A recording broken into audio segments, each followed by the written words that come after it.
سورہ مائدہ کی آیت نمبر 32 ہے۔ اعوذ باللہ من الشیطان الرجیم، بسم اللہ الرحمن الرحیم۔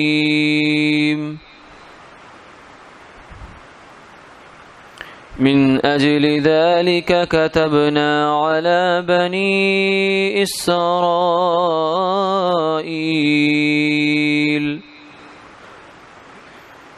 أنه من قتل نفسا بغير نفس أو فساد في الأرض فكأنما قتل الناس جميعا ومن أحياها فكأنما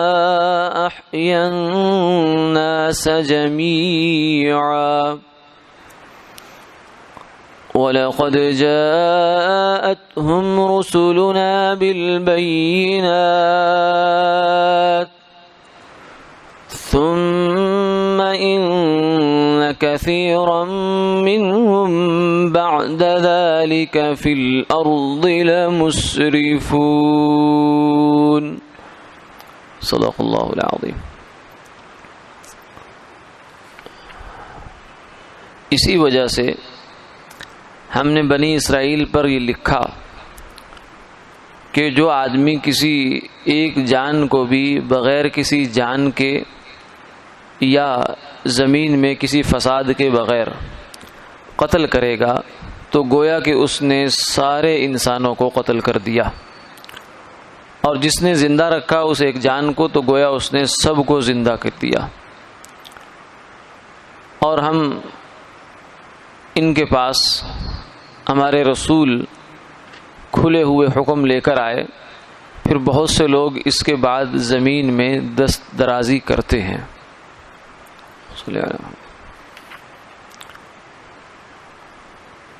گزشتہ آیات میں آدم علیہ السلام کے دو بیٹے حابیل اور قابیل کا تذکرہ تھا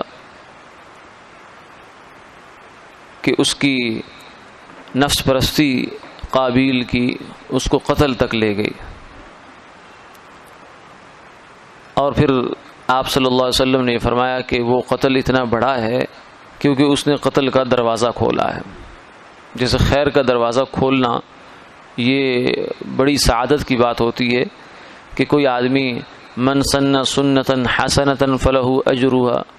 واجر من عمل بها ومن سن سنتا سیئتا فلہ وزرها وزر من عمل بها۔ سرکار دو عالم صلی اللہ علیہ وسلم نے فرمایا کہ جس آدمی نے کسی اچھے کام کا دروازہ کھولا، ریت ڈال دی، تو اس کو بھی اجر ملے گا، اور جو اس کے بعد لوگ آئیں گے وہ کام کرتے رہیں گے ان کا اجر بھی اس کو ملے گا، ان کو بھی ملے گا اور اس کو بھی ملے گا۔ اسی طریقے سے اگر کسی آدمی نے برے کام کا دروازہ کھول دیا، برے کام کی شروعات کر دی،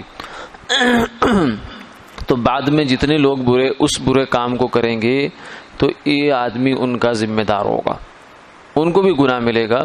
لیکن اس کو بھی اس گناہ کا حصہ پہنچے گا۔ اسی لیے آپ نے فرمایا کہ قیامت کی صبح تک روئے زمین پر جتنے بھی ناحق قتل ہوں گے ان میں سے ہر قتل کا گناہ قابیل کے کھاتے میں لکھا جاتا ہے۔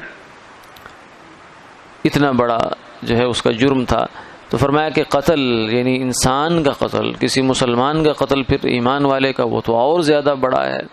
فرمایا وَمَن يَقْتُلْ مُؤْمِنًا مُتَعَمِّدًا، قرآن پاک میں ہے کہ جو بندہ کسی مسلمان کو، ایمان والے کو بغیر کسی وجہ کے جان بوجھ کے قتل کرتا ہے فَجَزَاؤُهُ جَهَنَّمُ خَالِدًا فِيهَا،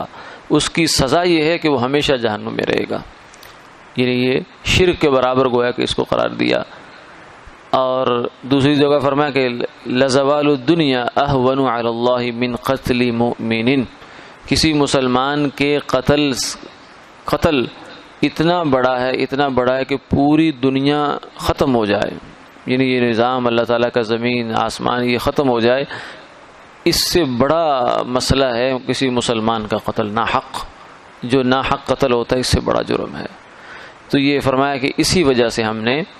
بنی اسرائیل کے ذمے اس بات کو لکھا تھا. اور بنی اسرائیل کا تو تذکرہ خصوصی اس لیے ہو گیا کہ چونکہ پیچھے سے تذکرہ بھی انہی کا چلا آ رہا ہے، اور مدینہ منورہ میں وہ مخاطب بھی تھے یہودی، کیونکہ یہودی جو تھے ان کو ان کے جو پچھلی ریکارڈ ہے یہودیوں کا وہ یہ رہا ہے کہ یقتلون الانبیاء بغیر حق، کہ وہ نہ صرف یہ کہ مسلمان یا عام آدمی کو مارتے تھے بلکہ نبیوں کو قتل کرتے تھے. حضرت زکریا علیہ السلام کو یہود نے آرے سے چیرا، 2 ٹکڑے کر دیے ان کے. اور نہ صرف یہ کہ یہ ان سے جرم ہوئے بلکہ اس پر ان کو کوئی ندامت اور وہ بھی نہیں تھا کہ ہم نے کوئی بڑا برا کام کیا ہے، بلکہ اس کو اپنا یہ حق سمجھتے تھے کہ ہم نے اچھا کیا ہے. اس لیے بنی اسرائیل کا خاص طور سے یہاں تذکرہ کیا گیا، ورنہ یہ حکم عام ہے، بنی اسرائیل کے لیے بھی ہے اور بنو اسماعیل کے لیے بھی ہے، بلکہ روئے زمین پر بسنے والے تمام انسانوں کے لیے ہے کہ انسانی جان کی حرمت بہت زیادہ ہے، پھر مسلمان کی حرمت تو اس سے کہیں زیادہ ہے. سرکار دو عالم صلی اللہ علیہ وسلم نے بیت اللہ کو دیکھ کر فرمایا کہ ما اعظم حرمتک وما اطیب ریحک، کہ اے اللہ کے گھر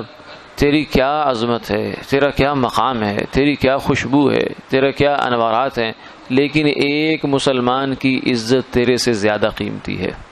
اس کا مال، اس کی جان، اس کی خون تیرے سے زیادہ عظمت اور حرمت والا ہے اللہ کی نظر میں. اس لیے کسی انسان کو قتل کرنا یہ گویا کہ بیت اللہ کو گرانے سے بڑا جرم ہوتا ہے. اس حدیث کی روشنی میں اگر دیکھا جائے تو بیت اللہ کو گرانا اتنا بڑا جرم نہیں ہے جتنا کسی مسلمان کو ناحق قتل کرنا جرم ہے. فرمایا کہ ہم نے بنی اسرائیل پر لکھا تھا انہو من قتل، کہ جو بندہ کسی ایک انسان کو مارتا ہے بغیر کسی جرم کے تو گویا کہ اس نے پورے ضروع زمین پر جتنے بسنے والے انسان ہیں سب کو مار ڈالا. اس میں ایک تو اشارہ قابیل کی طرف بھی ہے کہ اس نے چونکہ ایک آدمی ہی مارا تھا لیکن وہ اتنا بڑا اس کے ذمہ پڑا، اتنا بڑا ذمہ پڑا کہ قیامت تک آنے والے سارے مرنے والے اسی کے کھاتے میں پڑ رہے ہیں، اس کے کھاتے میں پڑ رہے ہیں. اور دوسرا یہ ہے کہ جب ایک آدمی کسی ایک مسلمان کو یا ایک جان کو بغیر کسی وجہ کے، شرعی وجہ کے بغیر مارتا ہے تو وہ جان کا احترام ختم کر رہا ہے، اللہ تعالیٰ کی بنائی ہوئی ایک جان کا احترام ختم کر رہا ہے اپنے عمل سے. تو جب اس نے ایک جان کا احترام ختم کیا تو باقی جانیں جو دنیا میں رہ رہی ہیں ان کا احترام بھی اس کے دل میں نہیں ہو سکتا. یہ بغیر وجہ قتل کرنے کی یہ ہو سکتی ہے. باقی رہا کہ شرعی وجوہات کیا ہیں قتل کی، تو وہ کچھ اشارہ یہاں فرما دیا، کچھ آگے کی آیات میں بھی آئے گا کہ ایک شرعی وجہ تو یہ ہے بغیر نفس، کہ ایک آدمی نے قتل کر دیا جان بوجھ کر، اس کے ذمہ قصاص آ گیا، شریعت کا فیصلہ ہوا کہ اس کو بھی قتل کیا جائے گا. قتل کے بدلے میں قتل، کتب علیکم القصاص فی القتلى الحر بالحر والعبد بالعبد، کہ اللہ تعالیٰ نے مقتولین کے بارے میں فرمایا تمہارے ذمے قصاص لکھا ہے کہ قتل کا بدلہ قتل لیا کرو ورنہ بڑا فساد ہوگا. قتل کے بدلے میں اگر قتل ہو جائے اور قصاص لے لیا جائے، ایک جان کے بدلے ایک جان جاتی ہے لیکن سکون ہو جاتا ہے، اور بلکہ اس کے ہونے سے پہلے ہی سکون ہوتا ہے، کیونکہ جس کو یہ یقین ہوتا ہے کہ مجھے قتل کیا جائے گا قصاص میں، وہ قتل کرنے سے پہلے 10 دفعہ سوچتا ہے کہ میں کیا کرنے جا رہا ہوں. تو وہ جب اس کو قتل کر رہا ہوتا ہے تو اصل میں اپنے آپ کو قتل کر رہا ہوتا ہے. کسی کو ناحق قتل کرنے والا اصل میں اپنے آپ کو ہی قتل کر رہا ہوتا ہے، کیونکہ اس کے نتیجے میں اس کی جان مباح ہو جاتی ہے، اس کا قتل جو ہے وہ جائز ہو جاتا ہے، بلکہ فرض ہو جاتا ہے قصاص لینا. او فساد فی الارض، دوسری وجہ یہ ہوتی ہے کہ کوئی آدمی فساد فی الارض کر رہا ہے، جیسے مرتد ہو گیا، اسلام سے پھر گیا، کیونکہ جو بندہ مسلمان اسلام میں آنے میں کوئی زبردستی نہیں ہے، لا اکراہ فی الدین، کوئی بندہ مسلمان نہیں ہوتا نہ ہو، اسے کوئی زور شمشیر سے کسی آدمی کو مسلمان نہیں کیا گیا کبھی بھی تاریخ میں، اور نہ کیا جائے گا، نہ کیا جاتا ہے، یہ تو منع ہے. لیکن جو بندہ مسلمان ہو گیا اب اسے کفر میں واپس جانے کی اجازت نہیں ہے، کیونکہ اس نے خیر دیکھ لی ہے. اب اس خیر کو دیکھنے کے بعد جو جا رہا ہے تو یہ اب شیطان کا اعلی کار ہے، اس کو جو ہے وہ زندہ رہنے کا حق حاصل نہیں ہے. سرکار دو عالم صلی اللہ علیہ وسلم نے فرمایا من بدل دینہ فاقتلوہ، جو بندہ اسلام کو چھوڑ کر کفر اختیار کرتا ہے اس کی سزا قتل ہے. تو مرتد کی سزا قتل ہے، یہ متواتر احادیث سے ثابت ہے. اور اس کے بعد جو ہے کوئی آدمی ڈاکہ کرتا ہے اس کی سزا بھی قتل ہے. اسی طریقے سے کوئی بندہ جو ہے وہ کسی مسلمان کو مارنے کے لیے آگے بڑھ رہا ہے اور اس جو سامنے کا آدمی ہے اسے یہ یقین ہے کہ اگر میں نے اس کو نہیں مارا تو یہ مجھے مار دے گا، تو دفاع کے اندر بھی ہتھیار اٹھانا، چاہے اس ہتھیار اٹھانے کے نتیجے میں آدمی قتل ہو جائے، یہ بھی جائز ہے۔ تو یہ کیونکہ وہ بندہ فساد فی الارض کر رہا ہے، جو اس کو ناحق مارنے کے لیے آ رہا ہے وہ فساد فی الارض ہے، مفسد آدمی ہے، شریر آدمی ہے، فساد مچا رہا ہے۔ اسی طریقے سے کافر کو جہاد کے اندر قتل کرنا یہ بھی اس سے مستثنا ہے، کیونکہ وہ جہاد ہے اور کافر جو ہے وہ فساد فی الارض کرتا ہے، وہ مفسد ہوتا ہے۔ آگے فرمایا فَكَأَنَّمَا قَتَلَ النَّاسَ جَمِيعًا، یہ بات ہو گئی۔ وَمَنْ أَحْيَاهَا، جو بندہ کسی ایک جان کو بچاتا ہے، یعنی قتل نہیں کرتا۔ ایک بچانا یہ ہے جو سب سے پہلا یہاں مصداق ہے، وہ یہ ہے کہ ایک آدمی کو قتل کرنے کا شیطان نے اکسایا کہ تو قتل کر دے کسی کو، لیکن اس نے نہیں کیا، تو یہ بہت بڑی نیکی کی اس نے، معمولی نیکی نہیں ہے۔ قتل سے بچ جانا، پیچھے ہٹ جانا، یہ معمولی نیکی بہت بڑا کام ہے۔ اتنا بڑا کام ہے کہ گویا کہ اس نے پوری روئے زمین پر بسنے والے انسانوں کی جانیں بچائیں، کیونکہ اس نے ایک جان کی حرمت کا خیال رکھا، انسانی جان۔ تو روئے زمین پر جتنے انسان بس رہے ہیں وہ انسانی جانیں تو ہیں، تو اس لیے اس کا احترام اس کو اتنا جو ہے اجر دے گیا جیسے اس نے پوری روئے زمین کے انسانوں کو بچایا۔ اسی طریقے سے اگر کوئی آدمی فوت ہو رہا ہو، مر رہا ہو، اور آپ اس کی جان بچا دیتے ہیں تو یہ بھی بڑا نیکی ہے، بڑا جو ہے احسان ہے۔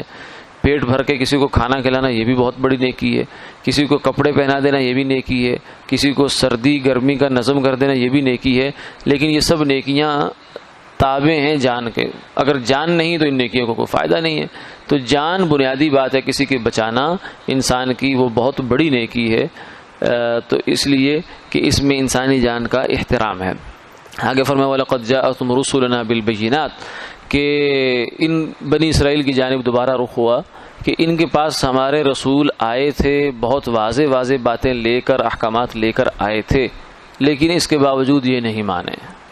ثم ان كثيرا منهم بعد ذلك في الارض لمسرفون، انہوں نے اپنی وہی روش قائم رکھی، وہی اپنا دستور و طریقہ قائم رکھا کہ انسانی جان کا ان کے نزدیک کوئی احترام نہیں تھا۔ انسانی جان تو انسانی جان، انبیاء علیہ الصلوۃ والسلام تک سے بھی یہ لوگ باز نہیں آئے۔ وآخر دعوانا الحمد للہ رب العالمین۔